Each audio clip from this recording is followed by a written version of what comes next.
you've got traveling managers who want to be involved in a meeting, but they may not have their laptop or desktop nearby. So how can they participate in a virtual meeting?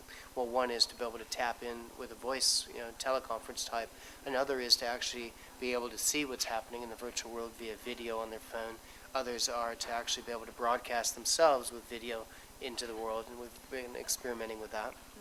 And that's where we're at now. Where things are going, though, will ultimately be to have some of the 3D environment represented on a mobile phone as well. And I think to begin with, that's not so important, but down the road, it becomes increasingly possible.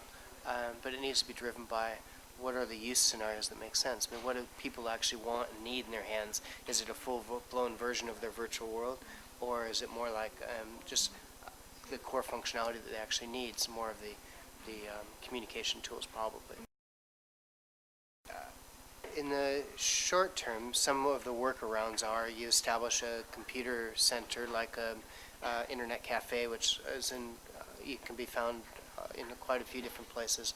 And the challenge then is to make sure it has the right connectivity and has enough of a high spec, enough computer to run this stuff. Ultimately, this stuff, the computer technology, all computers will run 3D environments soon, not just the newer ones. So that's the trend to bet on, as well as broadband that's mobily accessible, wirelessly accessible.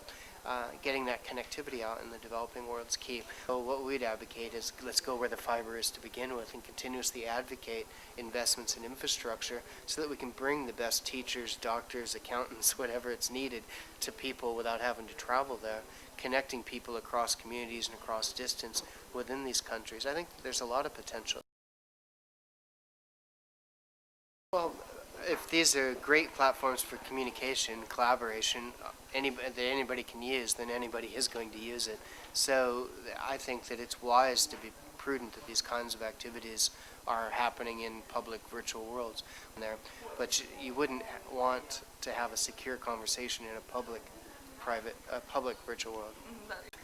I think that it would be bad press if there are spies, that the avatar that you're talking to turns out to be government agents. I think that can backfire. I'm not sure that that's what they have in mind.